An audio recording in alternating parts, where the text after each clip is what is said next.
You're listening to Zoom the TBT with Charge and Hayner.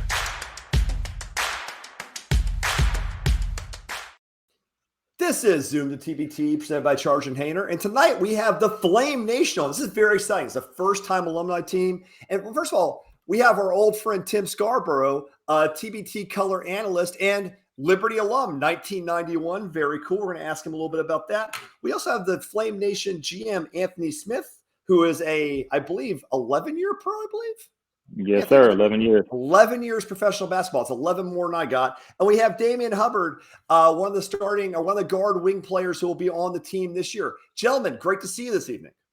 Nice to have you. Thanks for having us. Thanks for having us on. Well, thanks for coming by. So, Anthony, first and foremost, what led you to get this team organized? What was the impetus of getting a Liberty team started in TBT?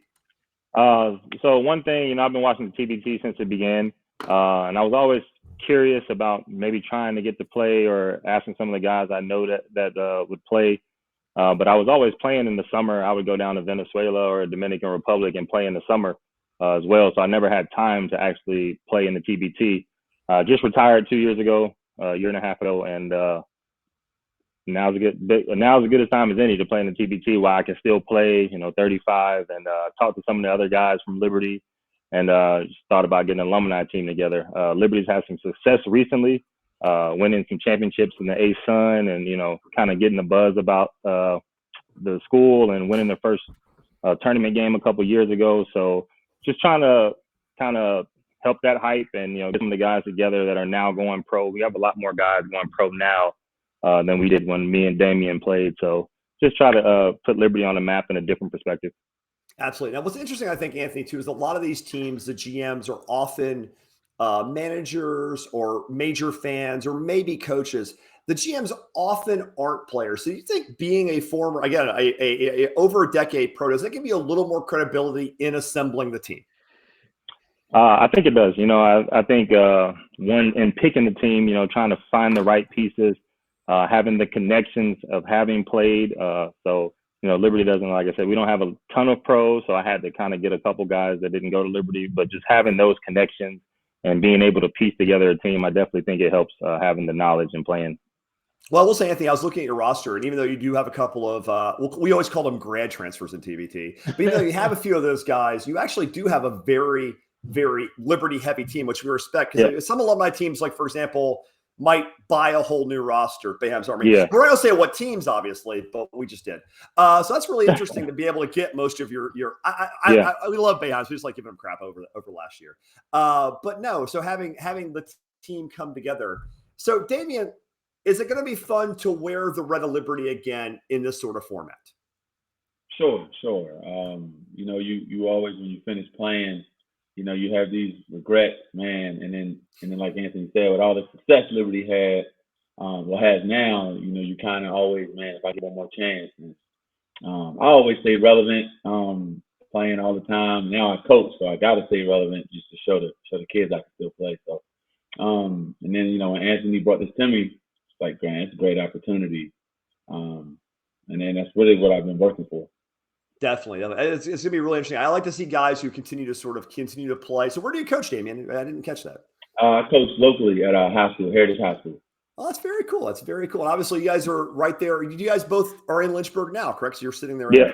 That's very cool. So has Liberty been supportive of the bid, the TBT bid? They definitely have. Like I said, I had to clear the name Flames Nation with Liberty. It was like kind of one of their monikers, I guess. They also gave us permission to use the logo, which TBT said they were going to use their own logo. But just the fact that they would even allow that or even bring that to me, because I didn't even ask, just kind of shows their support of how they want to see, Liberty shine on TV and behind us in the tournament. Definitely. I think having the profile of Liberty has gone up a lot the last few years. So Tim, obviously you've been on our show before. You're an old friend of the program. We love hanging out with you. So it's always a pleasure to have you on. You're an alum from 91, which puts you, your basketball years you still have a few treads left on the tire. So first of all, are you bringing the uniform if you're at that region for this year, if you end up in Charleston?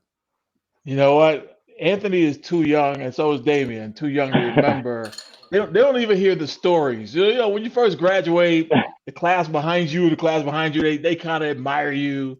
They say, hey, yeah, you're Tim Scarborough, you play, whatever. By the time these guys came through, I was just the old guy that called their games on TV.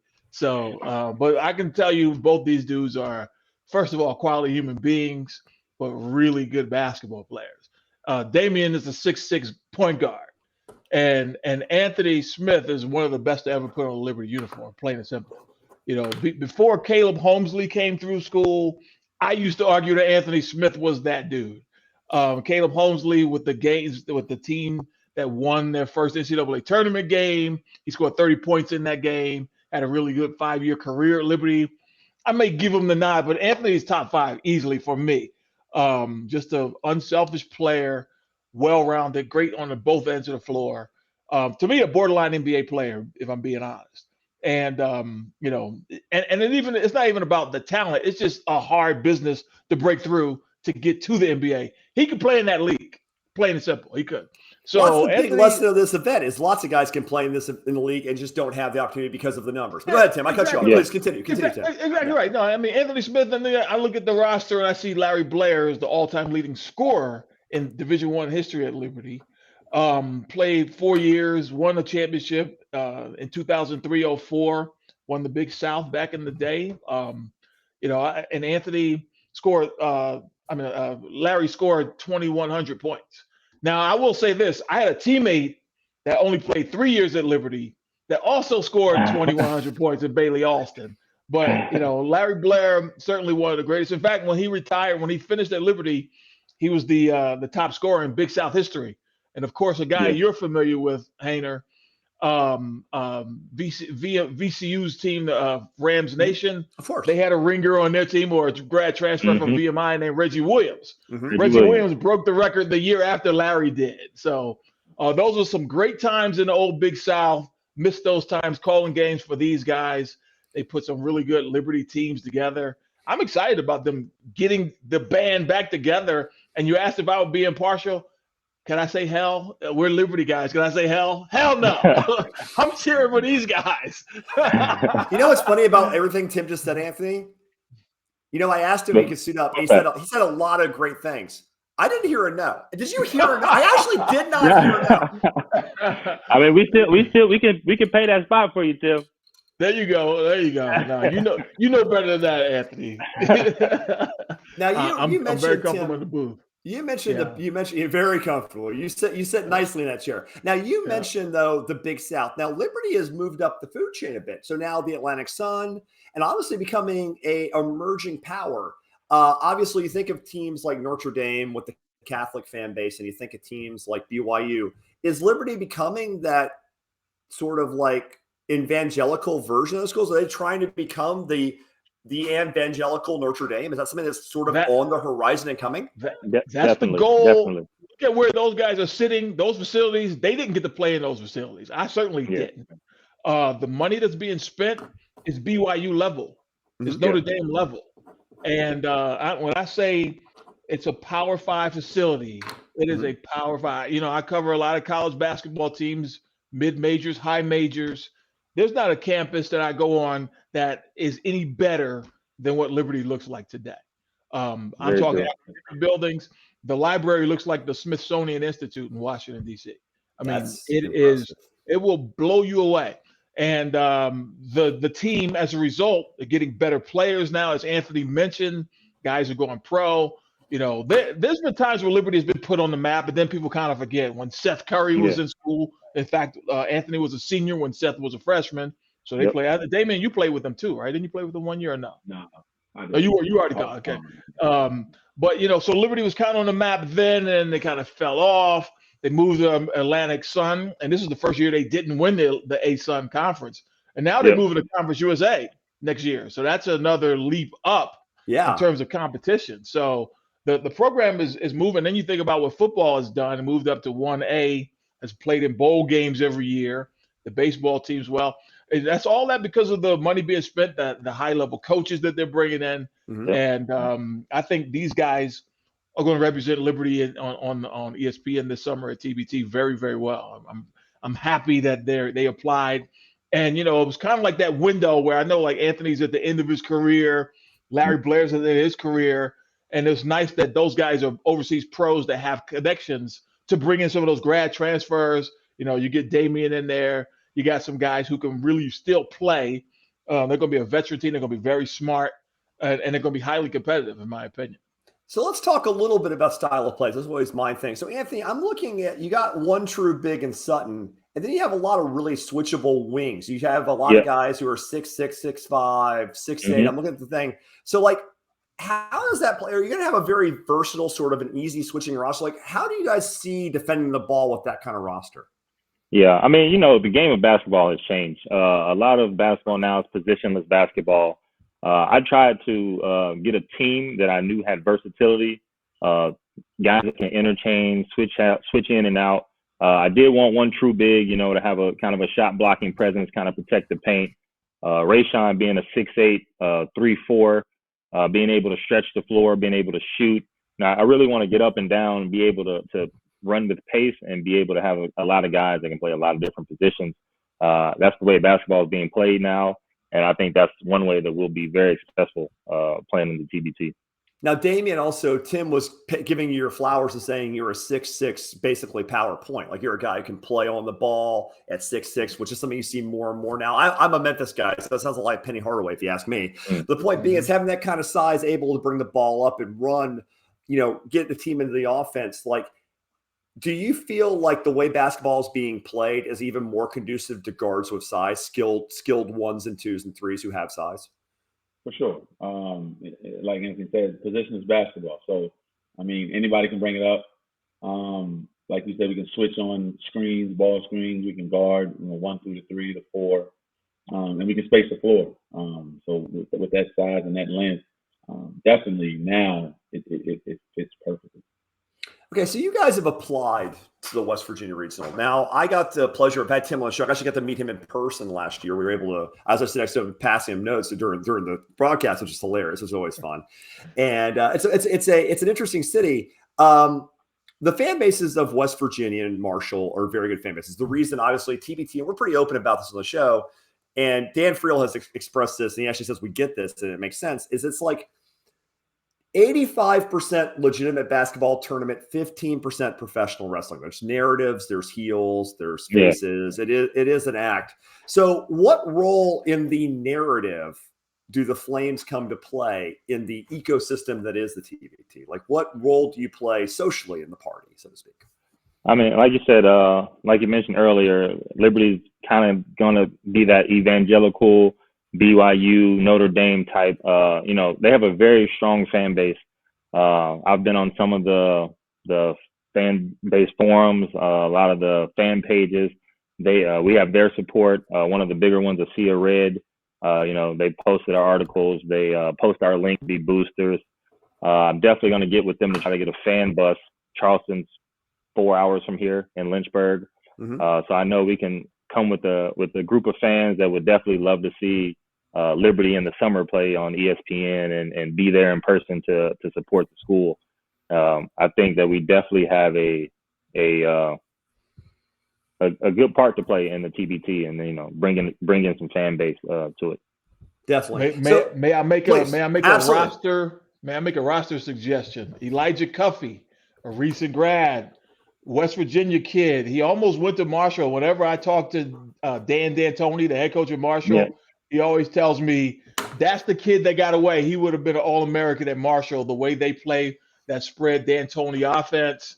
Elijah Cuffey would be a guy that will put butts in the seats, quite honestly, if you guys get into that West Virginia region. So have you guys reached out to him? Is he available? Yeah, we did reach out to him. He was unavailable at the time. He just got married. I definitely reached out to him. That's a mistake. Another guy. Yeah.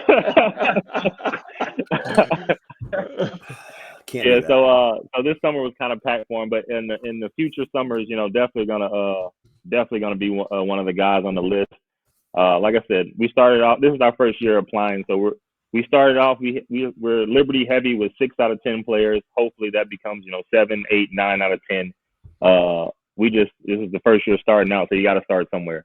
But we definitely reached out to all the other guys. We got a couple guys playing with some different teams in the TBT already. Because by the time we decided, they had already committed to those teams. So, and had I known, because I was kind of instrumental in helping those guys get with the Florida team. Come on, man. When you guys were going to put a team together, because I wanted to see Liberty guys playing this thing, and Liberty wasn't putting a team. But yeah, so Hainer, they got Scotty James, a 6'8" power forward playing for Florida T&T. For Terry, playing for Terry. Yeah, for Terry Hughes, good friend of mine. And of course, I got him Andrew Smith, another Smith, another high-flying Smith at that. But yeah, those Smitty, can you still fly? That's what I want to know. Oh, yes, sir. Okay. Smitty has some of the nastiest game dunks you'll ever see. So hopefully we'll get to see some of that on display. So you're gonna be leaking out trying to get them on the break, or are you doing it in traffic? What's the no, deal? sir. No. I'm gonna play some defense. If I got to get them in traffic, I can do that too. Fair enough. I'm actually, it's funny, and this is a side note. I got 3 weeks to go as of today until the last basketball camp I'm going to as a player. And I'll play quotations as a player because you guys all play D1 basketball. I'm a beer league player, so I am not you guys' level. I'm about 17 levels below you guys. I have my last camp right now at 43, and my knees, I've been training, they hurt like hell. So I'm just trying to survive the next 3 weeks and get some beers after. Okay, so looking at this real quick. Now, one thing you guys mentioned about the conferences is Tim was a Big South player. You guys played. Were you Big South or A-Sun when you played? We played in the Big South as well. Yeah, they played in the Big South, yeah. So what's interesting is there might be some movement. These teams, we haven't heard a lot from Dickie V. They have a bid. They're friends of the program. We love the guys there. But we haven't heard a lot about their team, so they might be a little in flex. I think generally everybody on this board, if they have a team, is in. You guys are the 8. You're the new kids on the block. I can't give you a good seed just because you're new, obviously. That's just how it works. Now, I will say this, though. If a team falters and doesn't make it in, the bubble here isn't necessarily the strongest. There's some decent teams there, but none of those guys are fighting in. And I would look at the Virginia Dream. They're a team that might be there. I think there might be a way D2 moves out here. I only mentioned D2 for the following reason. Their head coach is a coach at Queen's University in Charlotte, which, if you guys know, just joined the Atlantic Sun. He actually went. The D2 head coach is now a D1 head coach as of a month ago or so because Queen's University joined the A-Sun. So that could be an interesting 4-5 game if they move the seeds around a little. I think. Yeah. So I think I think this is Tim's understanding too. Back me up here. The seeds are generally, if the teams are relatively even, the seeds go for narrative, right? If the teams are even. Yeah, because quite honestly, you really don't know which group. You see them on paper, but you don't know. You're not sure because one or two guys not showing up changes the whole complexion of where you're seated. And then secondly, it's definitely about storylines, like you talked about at the top of this show. And then you think about fan bases, obviously, because I mean, like Heard That is a good basketball team. They're good. Yeah, they get a 2 seed. You know, there are people, you know, around the TBT world who might say they might not deserve a 2. I'm not one of those people. I moved the seed on someone else. I moved that seed. I moved that seed one line for narrative. I actually moved the seeds around slightly on that side. I had them as a 3-6. I moved them to a 2 for narrative reasons, actually. And I don't even know who they're bringing back. You know, of course, you know, I cover the Conference USA, so I know all those guys. They got John and they have Ja'Cory. They'll be in the mix. That's the thing. If they have John and Ja'Cory, they'll be fine. Yeah. Yeah. Ja'Cory, of course, played at Arkansas and then played in the and of course CUSA. Yeah, and of course, Elmore, John Elmore. So, and they'll obviously put a lot of people in the seat. So, but yeah, I think the Flames, if this holds up, that 8-1 matchup, you know, we might be looking at an upset here. I'm just saying. I know what my guys could do. And that's a fun matchup for me as well because one of the guys I know that I played overseas with, Don Flowers, he plays for West Virginia. So I already wrote him when I saw the first show and was like, they got us paired up with you guys, so see what happens. And it's always, we always have to say these are projections from people who are unattached. We're guessing, so we're usually pretty close by the end, but right now we could be wrong. It's still, oddly enough, even though we're about 3 weeks out, it's still very early in the process as they figure this out as teams move and flex. So how confident are you guys of getting a bid on a 1 to 10 scale? I think we're pretty confident. I would say 7-8 right now. Okay. You know, being the new kids on the block, I don't really know what to expect. But as far as, you know, preparation, getting everything in order, you know, been kind of prompt on that. Got a solid team together with, you know, solid Liberty guys, solid pros. So I think our talent level is definitely worth looking at. Like you said, a lot of vets, some younger guys as well. So, I mean, I'm pretty confident. Now, also, we always admit that TBT goes from reliability, talent, and fan base. Can you guys basically promise Dan Frill, if he's listening, that Liberty will show up strong and get some seats filled? No, we'll definitely show up. Okay, gotcha. It's always good because they want to make sure they sell some tickets here. So that's a big part of factoring in. Yeah. They'll be a good draw. They'll be a good draw. Good sure. draw. Draw helps. Yeah. Draw helps. Yeah. Now, Damien, there is a narrative in TBT, and some teams have last year started fighting. Zip 'em Up had a relatively successful couple games. But first-year alumni teams, no matter how good, because they've never played in the event, are a little cursed. So what does Liberty have to do to get past that first-year hump and not wait to the sophomore campaign? Well, how do they have a successful freshman TBT program? Damien, what do you guys need to do from a preparation standpoint to play an event you've never played in before? Just preparation has a lot to do with being the new kids on the block. Teams they don't really know what to expect from us, but if we play at West Virginia, we kind of know what to expect from them. So we just got to be ready, and we know that. So just preparing. I think I'm not sure, but a lot of teams not thinking defensive minded going into the TBT, but there's a lot of money on the line. So we just got to make sure we know, just like just any other game we play, like in college or pro, know what we up against, know who we playing, and just prepare, man. Just be over prepared. That makes sense, definitely. And there's a couple pennies on the line. There's just a little bit of money on the line. A small amount of money, nothing serious, just a few pennies. I mean, it's more like a friendly poker game. At this point. Job, yeah. So Tim, is there something? So you've been a part of this event almost since its inception. You've been around for quite a long time. I followed it the whole time. You followed it and been a part of it the whole time. We've been following this basically since day one almost. Yep. What is the one bit of advice you have for Derek or Damien and Anthony before they sign off? Like, what's the one thing they need to know that maybe they don't understand about the event? You know, I was just thinking, though, the way this team is put together, it's clear that Smitty has been watching the games, because you can kind of tell the mix. And I know you're not as familiar with the players that he put on his team, some of them, but I can just tell you that the mix of players are TBT style guys. Okay. What I mean by that, the game is different. You know, it's more of certainly more of a pro game than college. And the guys that Anthony has put together are all veterans and overseas guys, or they're around the game. And Damien is a coach. You could probably know he was going to be a coach when he was on the floor many years ago because of the way he played. Right? Sure. So you got the cerebral guys. You know, the athletic quotient is going to be high, but they play overseas, so they know that, right? You got to have some knockdown shooters. And Smitty hit the nail on the head. You got to have at least one big. You think about that TNT team with Clanton, right? Big fella. He dominated in the paint, but they also surrounded him with a whole lot of shooters. And that's why they went so far as they did. I mean, they were a bucket away from getting to that championship game last year. And will probably be a 1 seed wherever they go.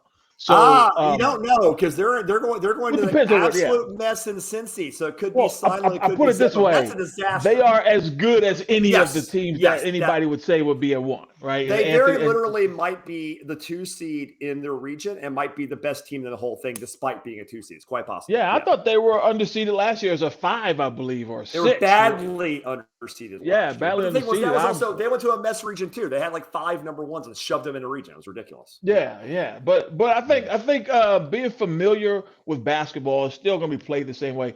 But because Smitty, you watch TBT, you know the games end differently. With the Elam ending, that is something to get used to. It's one thing to watch it; it's a whole other thing to strategize in the moment and to kind of know. And as the years go on, coaches are starting to understand that window before you get to the Elam ending is almost as important as the Elam ending itself. It's getting yourself in a position to not be too far away from, the goal, the ultimate target score is very important. So that when that fourth quarter starts, that is the biggest 5 minutes in sports in the summertime, in my opinion. Yeah. Definitely, definitely.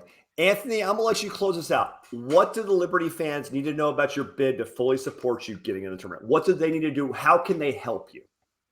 They need to definitely going to get the link out to be a sign up as a booster to show your public support for the Flames Nation. I'll get that out, different platforms, Twitter, Instagram, different fan pages. Going to talk to Liberty's actual media department, see if we can get that on the actual school page. So I'm definitely going to get the word out there to sign up as a booster to show your public support, show your love for Flames Nation. Okay, guys, you got to support the Flames. You got to get these guys in. And Anthony, Damien, and Tim, thank you so much for coming by. This has been the crew from Flames Nation stopping by ZoomTheTBT. Gentlemen, thanks for coming by. Appreciate it. Appreciate you. Thank you. Hope you enjoyed listening to Zoom the TBT with Charge and Hayner. Subscribe to YouTube, follow on Twitter, and give us your money.